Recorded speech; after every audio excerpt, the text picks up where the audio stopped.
शुरू करें बेटा? चलो, health care in India. Health care in India बहुत बड़ा, महत्वपूर्ण, इंपॉर्टेंट। बोलो, अभी कोरोना से हम लोग निकले हैं? निकले भी नहीं, अभी भी खबर आता है, अभी भी खबर आता है, तो निकले भी नहीं है। तो कोरोना जिस समय आई देश में, गजब का कहर ढा गई। हाँ, चारों तरफ hospital, beds, ambulance, oxygens, doctors, nurse, बस और तो कुछ बात ही नहीं हो रहा था। और उस समय मेरे देश को नहीं, हमारे देश को नहीं, बल्कि दुनिया के हर देश को पता चला कि उसका हेल्थ केयर सिस्टम कैसा है, क्योंकि इतने सारे लोग रह रहे हैं और अचानक लिमिट से ज्यादा लोग बीमार अगर हो गए तो सोचिए सरकार को कितना टेंशन होगा। आरोप लगाना आसान है, आरोप लगाना आसान है कि प्रधानमंत्री ने ये नहीं किया, वो नहीं किया, दिस नहीं किया, लेकिन उस जगह पर बैठकर डिसीजन लेना मुश्किल है। एक आदमी जो कि देश का कार्यभार संभाले है, देश की जनता उस पर भरोसा करती है, और अचानक वो रात में अनाउंस करते हैं कि कल से सब कुछ बंद। ये कोई आम बात नहीं है। आरोप लगाना आसान है, लेकिन सच ये है कि सिर्फ भारत को ही नहीं, बल्कि अच्छे अच्छे देश, अमेरिका जैसे सुपर पावर है, टेक्नोलॉजी में बहुत आगे है, वैसे कंट्रीज की हालत खराब हो गई, रूस की हालत खराब हो गई, चीन की हालत खराब हो गई। तो ये मुद्दा क्यों है हेल्थ केयर इन इंडिया? और जब हेल्थ की बात हो तो एक ऑर्गेनाइजेशन की बात ना हो, ये तो हो ही नहीं सकता है। WHO, WHO world health organization, world इसकी बात ना हो ही नहीं सकता है। वर्ल्ड हेल्थ ऑर्गेनाइजेशन सेटअप 7 जुलाई 1948। बहुत बढ़िया बेटा, बहुत अच्छा। 7 जुलाई 1948, पहले भी हम लोग इसके बारे में बात कर चुके हैं। 7 जुलाई 1948 है कि नहीं? कहां पर है ये? हेड ऑफिस कहां है? हेड ऑफिस स्विट्जरलैंड में है। स्विट्जरलैंड, जेनेवा, जेनेवा में। बहुत बढ़िया, बहुत अच्छा, मन खुश कर दिया तू लोग। क्या खाएगा बोलो? लौंग लत्ता खाएगा? चलो बहुत बढ़िया। 7 जुलाई 1948 जिनेवा में हेडक्वार्टर है कि नहीं? और ये काम क्या करता है? काम करता है हेल्थ केयर सेक्टर में। ये लोगों को जागरूक करता है, और ऐसा काम है लोगों को समझाना, ताकि लोगों का स्वास्थ्य अच्छा रहे, दुनिया में बीमारियां कम फैले, है ना? तो अब रहा बात की स्वास्थ्य का मतलब क्या होता है, हेल्थ का मतलब क्या? एक तो हेल्थ के बारे में काम करता है ये WHO, ठीक है, लेकिन हेल्थ का एक ऑर्गेनाइजेशन है। ऑर्गेनाइजेशन मतलब समझते हैं ना, संस्था। संस्था मतलब डोनेशंस पर जो आगे बढ़ती है ना? और WHO से अभी 194 देश जुड़े हुए हैं। कितना? 194, और हमारा भारत भी इसमें से एक है। हाल ही में WHO के अध्यक्ष बने थे हमारे प्रधानमंत्री महोदय, क्योंकि इस संस्था में बारी बारी से सभी देशों के प्रधानमंत्री या राष्ट्रपति को मौका मिलता है कि वो 2 साल के लिए, 3 साल के लिए अध्यक्ष बने और सेवा कर, नेतृत्व, जिसको बोलते हैं क्या, नेतृत्व करे। समझ में आ रही है बातें? तो ये चीज है। तो अभी 194 कंट्रीज है, भारत भी उसमें से एक है, हमारा देश भी उसमें से एक है। और WHO का काम है जागरूक करना लोग हेल्थ के बारे में, और हेल्थ से कैसे बचे रहे हम, इन सब चीजों के बारे में प्रमोट करना, ताकि लोग इसको समझे, है ना?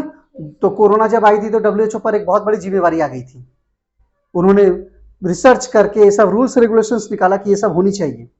हाँ, तो ये सारी चीजें हैं। तो बात अगर करें तो हेल्थ केयर इन इंडिया की, तो हेल्थ केयर में क्या क्या, अगर स्वास्थ्य की बात करें, सबसे पहले हम डेफिनेशन की बात करते हैं। किसकी बात करते हैं बेटा? डेफिनेशन की बात करते हैं।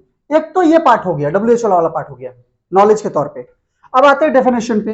तो डेफिनेशन में हेल्थ केयर का मतलब, हेल्थ से क्या समझते हैं हम लोग कि अगर हमारे पास कोई बीमारी नहीं है, अगर मेरे शरीर में कोई बीमारी नहीं है तो मेरा स्वास्थ्य अच्छा है। हम लोग जनरली यही समझते हैं कि अगर हमको सर्दी नहीं है, खांसी नहीं है, किसी तरह का डिजीज नहीं है, बात करने में प्रॉब्लम नहीं हो रहा है, सब कुछ ठीक ठाक है, नॉर्मल ही है, नेचुरल ही है, इसका मतलब क्या है कि मेरा स्वास्थ्य ठीक है। जनरली हम लोग यही समझते हैं। लेकिन WHO वर्ल्ड हेल्थ ऑर्गेनाइजेशन एक डेफिनेशन प्रोवाइड करता है, और वो डेफिनेशन क्या देता है? वो डेफिनेशन देता है कि अगर कोई व्यक्ति फिजिकली, क्या बोल रहे हैं? अगर कोई व्यक्ति क्या फिजिकली, मेंटली और सोशली, इसको आप लिख लेंगे, समझ लेंगे आप, ठीक है? फिजिकली मतलब दैहिक रूप से, शारीरिक रूप से, मेंटली मतलब मानसिक रूप से, और सोशली मतलब अगर वो तीनों रूप से स्वस्थ है, तब उसको हम कहेंगे कि उसका हेल्थ अच्छा है। समझ रहा है? तो हेल्थ का मतलब सिर्फ डिजीज नहीं होता है, हेल्थ का मतलब मेंटली भी होता है और सोशली भी होता है। ये इंपॉर्टेंट बात है, ठीक है? और ये डेफिनेशन किसमें दिया है? कब दिया है? 1948 में दिया है, 1948 में इस डेफिनेशन को दिया है, ठीक है? तो अब रहा बात कि हेल्थ केयर को ठीक करने के लिए, ये सब चीज ठीक करने के लिए क्या करना पड़ेगा? कुछ चीजों की जरूरत पड़ेगी हमको, जैसे हमको हॉस्पिटल्स की जरूरत पड़ेगी ना? हॉस्पिटल्स की जरूरत पड़ेगी, और हम लोग को लेबोरेटरीज की जरूरत पड़ेगी ना?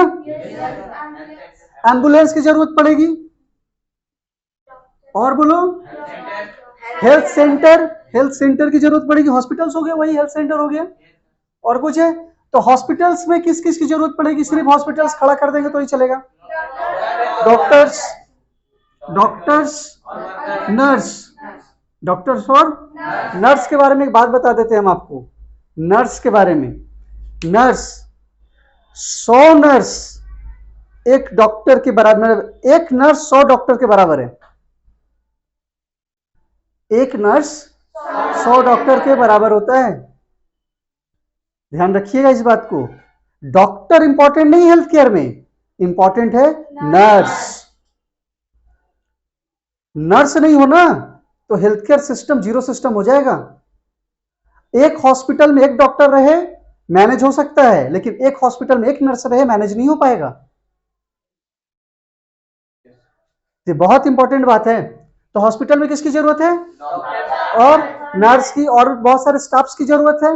हाँ, वो सारे लोग हैं जिसको हम लोग कोरोना के समय क्या बोल रहे थे, एक वर्ड इस्तेमाल हो रहा था ना, हेल्थ वर्कर, वॉरियर्स बोल रहे थे हम लोग। वॉरियर्स, कौन सा वॉरियर?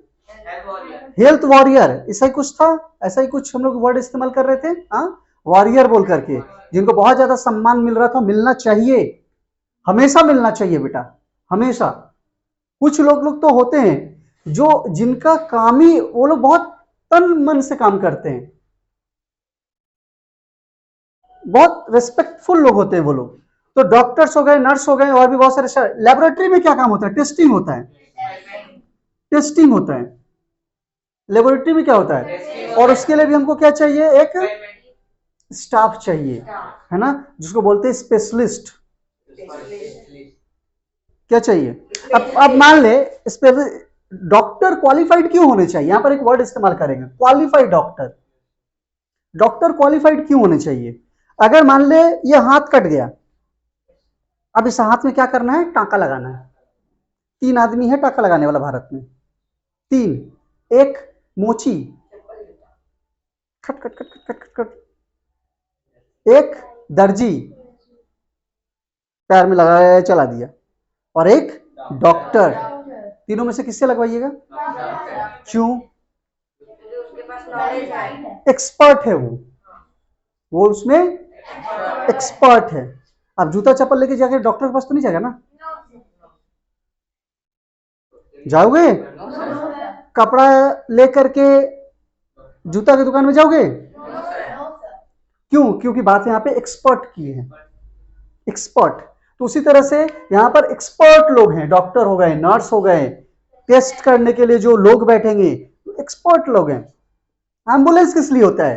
ताकि कम समय में सुविधाएं मिल सके, कम समय में मिल सके और वो डॉक्टर के कांटेक्ट में आ जाए। तो सबका रोल बहुत इंपॉर्टेंट है, ठीक है ना। तो ये जरूरत है, इससे क्या होता है, इससे हमारा हेल्थ केयर जो है पूरा हो जाता है। फिर हम बोल रहे हैं हेल्थ का मतलब सिर्फ और सिर्फ बीमारी नहीं होता है, फिजिकली और मेंटली के साथ साथ सोशली भी होता है। मतलब अगर आप गंदा पानी हम पी रहे हैं तो भी हेल्थ केयर में आ जाएगा, क्योंकि वो गंदा पानी पी रहे हैं और उससे बीमारी जन्म लेगा, तो वो चीज भी आ जाएगा। तो सिर्फ डॉक्टर का काम नहीं है, गवर्नमेंट का भी काम है कि राज्य में साफ सफाई या गंदे पानी का, यहां तक कि गवर्नमेंट का नहीं बल्कि हर सिटीजन का भी ये वर्कआउट है कि वो आसपास में साफ सफाई या पानी को कम से कम गंदा ना करे, तो गंदा पानी ना पिए। बहुत जरूरी है, क्योंकि डिजीज आने में देर नहीं लगेगा। समझ में आ रही है ना बात? हाँ, बीमारी गंदा पानी पीजिएगा तो बीमारी होगा ना, ऑटोमेटिकली होगा। पानी आपके बॉडी में 70% वाटर है और आप गंदा पानी पी रहे हैं। समझ रही है बात? तो चीज है, तो ये चीज समझ में आ गई। अब इसके बाद भारत की बात करते हैं। तो भारत में कुछ फैक्ट्स है, जबरदस्त फैक्ट्स है, इसको मिटाएं, लिखेंगे आप? चलो पॉइंट वाइज लिख लो। सारा पॉइंट समझ में आ गया ना? एक सेक्शन इधर है, एक सेक्शन इधर है, तो आराम से लिखिए 3 सेक्शन में।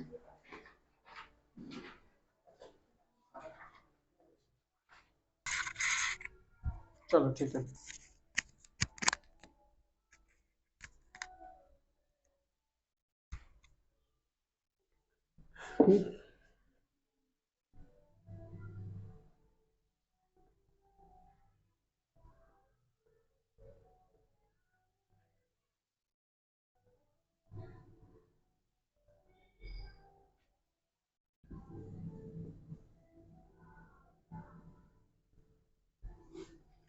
अब कुछ भारत के बारे में जान लेते हैं, अपने देश के बारे में, अपने देश के बारे में जान लेते हैं कुछ फैक्ट्स। फैक्ट्स क्या? भारत में सबसे ज्यादा मेडिकल कॉलेज है। डॉक्टर कहां बनते हैं? मेडिकल कॉलेज में।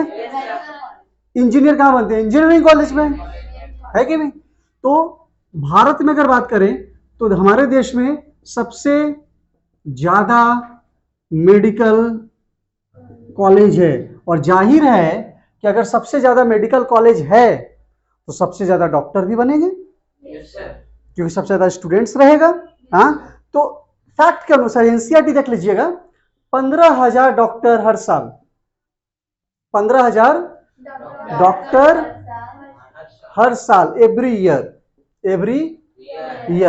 15,000 डॉक्टर हर साल, क्योंकि अधिक मेडिकल कॉलेज है। सबसे अच्छा मेडिकल कॉलेज, सबसे अच्छा, भारत का सबसे अच्छा मेडिकल कॉलेज बेटा एम्स, नाम तो यही रहता है। क्या नाम है? एम्स। लोग सपने कर, जैसे बोलते हैं ना हम आईआईटी से इंजीनियरिंग करेंगे, उस तरह से डॉक्टर बनने वाले स्टूडेंट बोलते हैं कि हम एम्स से पढ़ाई करेंगे। AIIMS, all India institute of medical science, new Delhi. ये सब कुछ प्रतिष्ठित संस्थान है, दिल्ली। ठीक है, ये चीज हो गया। डॉक्टर सबसे ज्यादा अधिक बनते हैं, है ना। मेडिसिन, अगर मेडिसिन समझते हैं क्या? दवाई, दवा में भी भारत सबसे ज्यादा है, मतलब भारत में सबसे ज्यादा जो दवाइयां हैं वो प्रोड्यूस होती हैं। हॉस्पिटल्स का अगर आंकड़ा देखेंगे तो 1950, 1970, 2000, इन सब में हॉस्पिटल की संख्या बढ़ी है। तो सारे फैक्ट बहुत अच्छे से आपको एनसीईआरटी से लिखना होगा। जब आप एनसीईआरटी फॉलो करेंगे तो उसमें फैक्ट्स दिए होंगे, फैक्ट्स, आंकड़ा, और उन आंकड़ों को आपको बहुत अच्छे से अंडरलाइन करके कॉपी में नोट करना होगा। समझ में आ रही है ना बातें? कि मेडिकल कॉलेज कितने हैं, कितने डॉक्टर्स हैं, या वो ये बता रहा है कि मेडिसिन को लेकर के कुछ आंकड़ा बता रहा है, ये सारी चीजें है ना, हेल्थ केयर से रिलेटेड कुछ भी वो आंकड़ा बता रहा है तो उसको आपको नोट करना होगा। ठीक है, ये तो कुछ अच्छे पॉइंट हो गए। कुछ बैड पॉइंट भी देख लीजिए। बैड पॉइंट क्या है कि जो डॉक्टर बनते हैं वो गांव में नहीं जाते हैं, वो शहरों में चले जाते हैं। इस कारण से गांव में हेल्थ केयर सिस्टम खराब है, लोगों को समय पे डॉक्टर्स मिलते नहीं है, तो ये एक प्रॉब्लम हो गया। दूसरा क्या है? दूसरा है पानी, वाटर को लेकर। अभी हम थोड़ी देर पहले आपको बता रहे थे कि पानी के कारण भी बीमारियां बहुत ज्यादा फैलती हैं, तो ये चीज एक बहुत इंपॉर्टेंट मुद्दा है। ऐसा क्यों होता है, प्रॉब्लम क्यों है? तो प्रॉब्लम के कुछ कारण भी हैं। कारण में एक lack of responsibilities, lack of responsibilities, lack of responsibilities. Lack of responsibilities का मतलब कोई जिम्मेवारी लेना नहीं चाहता है या जिम्मेवारियों की कमी है। करप्शन आप बोल सकते हैं, भ्रष्टाचार, है ना? समझ में आ रही है? yes, एक क्या हो जाएगी? भ्रष्टाचार। ये कुछ कारण भी हैं। ये सारी बातें आपको एनसीईआरटी मिल जाएगी। तो लिखना कैसे है, लिखना कैसे समझ में आ गया? कुछ चीजें आपको हो सकता है एनसीईआरटी में ना मिले, जैसे डब्ल्यूएचओ के बारे में एक्सप्लेनेशन ना मिले, तो उसको आप ऐड कर लेना, ठीक है? लेकिन एनसीईआरटी में जो फैक्ट्स दिए हुए रहेंगे, जो आंकड़े दिए हुए रहेंगे, उन आंकड़ों को आपको नोट करना होगा। हड़बड़ाने का बिल्कुल जरूरत नहीं है। 2 से 3 बार पढ़िए, फैक्ट्स को अंडरलाइन कीजिए और उसके बाद नोट डाउन कीजिए, क्योंकि ये फैक्ट्स सिर्फ आपको 7 क्लास में ही नहीं बल्कि आने वाले समय में भी काम आने वाले हैं। हालांकि फैक्ट्स बदलते हैं, कुछ आंकड़े तो बदल ही जाएंगे, लेकिन फिर भी जरूरी है। यहां तक ये टॉपिक किसको नहीं समझ में आया? बोलो बेटा, बोलो बोलो। डाउट है?